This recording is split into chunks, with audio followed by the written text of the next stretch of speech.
So welcome to the actual tutorial of the bow staff practice. I teach you here 6 different moves, one by one, slowly. First, I will go through every single move so you can see how to link up and make the flow between one and the other. Then I will gently, one by one, explain how to hold your hand, how to move it, and how to spin it each time.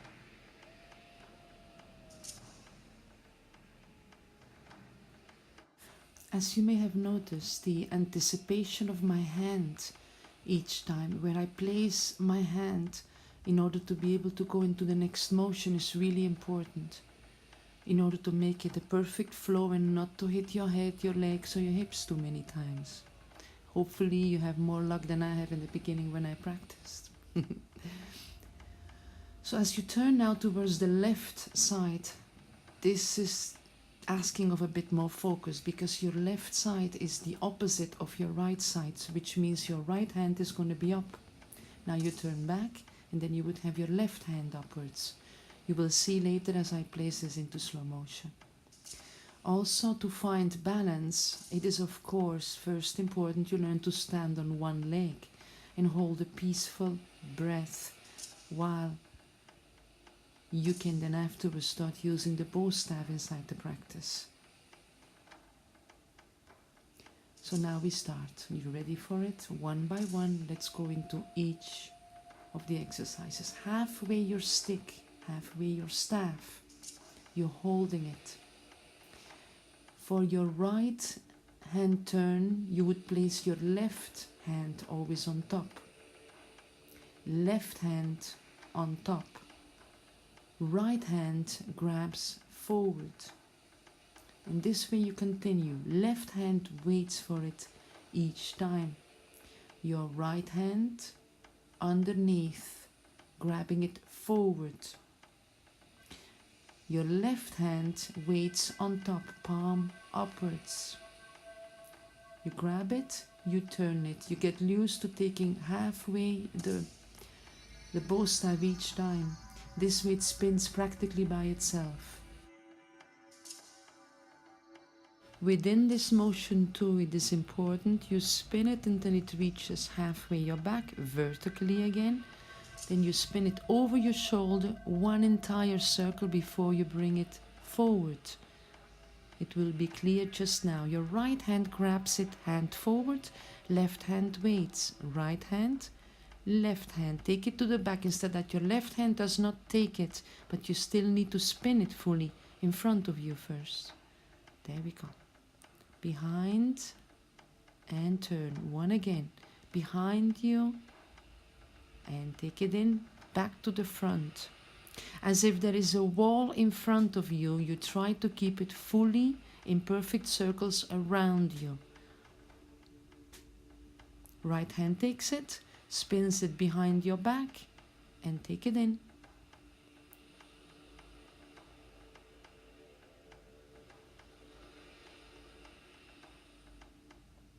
You see, I go slowly now how to bring this forward. You draw a large circle on top of your head. That is going to make you spin it fully.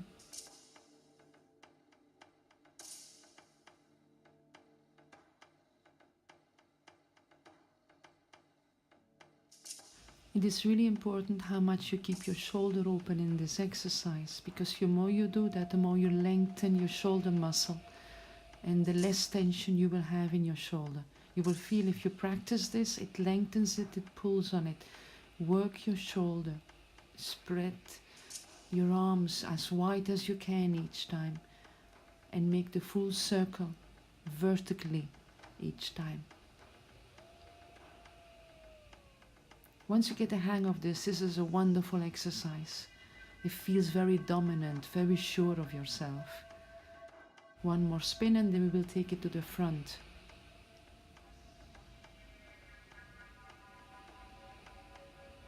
So again, you see left hand on top, take it to the back. So now you have a front view on the how to practice this. Turning towards move 3. Move 3 is a move you use to enhance with the other ones. So you will come back often to this one. As you see, I pull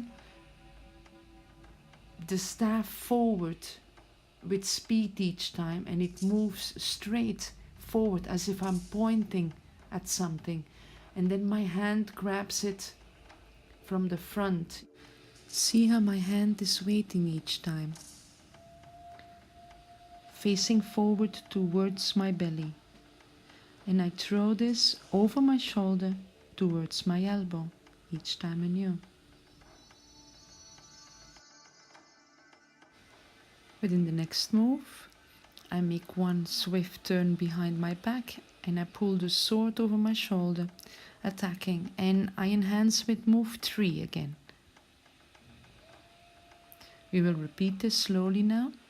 As you see, I hold from move 3, take it in one spin behind my back, my other hand grabs it as if it's going to pull a sword, and I pull it out over my head, forward, attack. My spin is the third one again. There we go. Behind the back, one step forward.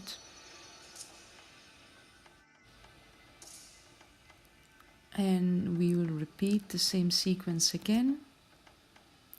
Turn it behind your back. Take out the sword, overhead. And spin number 3.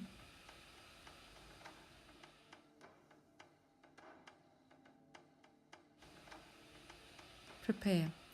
Right leg comes out, kick, step back, and turn one entire spin overhead.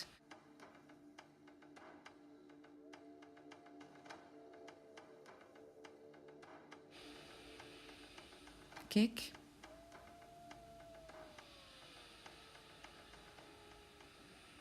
Step back. Hold your staff halfway, that's really important. Turn.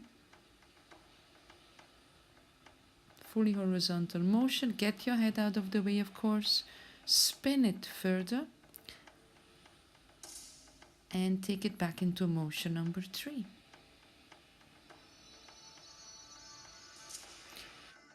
We take it back to our twist forward, motion 1, right side. We know this one by now. We turn and spin to the left, which means our right hand is on top.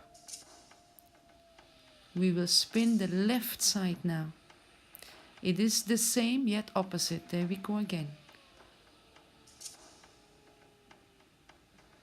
Turn your body.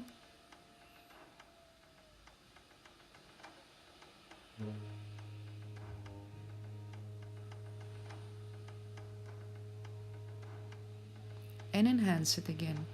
As you see, this time your right hand is the dominant one because you're spinning to the left.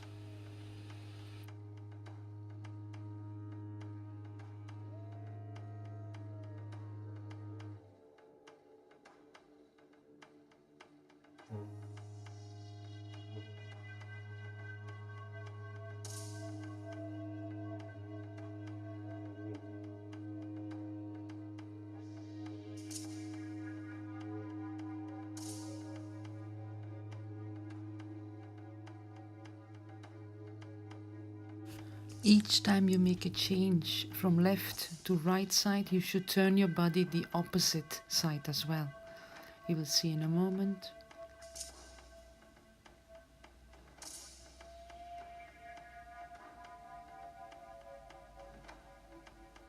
Now, once you've mastered standing on one leg, spin practically the same turn as you've been doing from your spin 1, back and forward, and relax your wrist. This is important for every part of the bow staff practice, that your wrist is relaxed, your fingers are relaxed, and that you have no pressure on your arm. Breathe peacefully and acknowledge balance within your system. So then you have one more time a back view over the entire sequence, 1 to 5. Relax yourself, relax your shoulders, anticipate with your hand, hold your bow staff halfway and link one motion to the next. First practice one at a time and then learn to link them up as one entire sequence practice.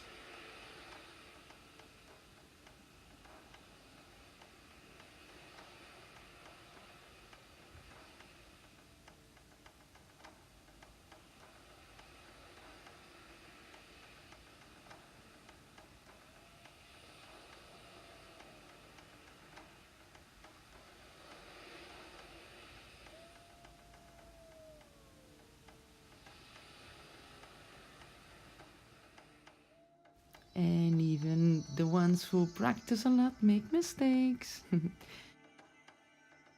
Length of your staff. Shoulder length is easiest. I usually take one of these bamboo staffs. But whatever broom or anything you got in the house, use it. Do not hold it as an excuse that you don't have the right one. And practice. Enjoy. Namaste.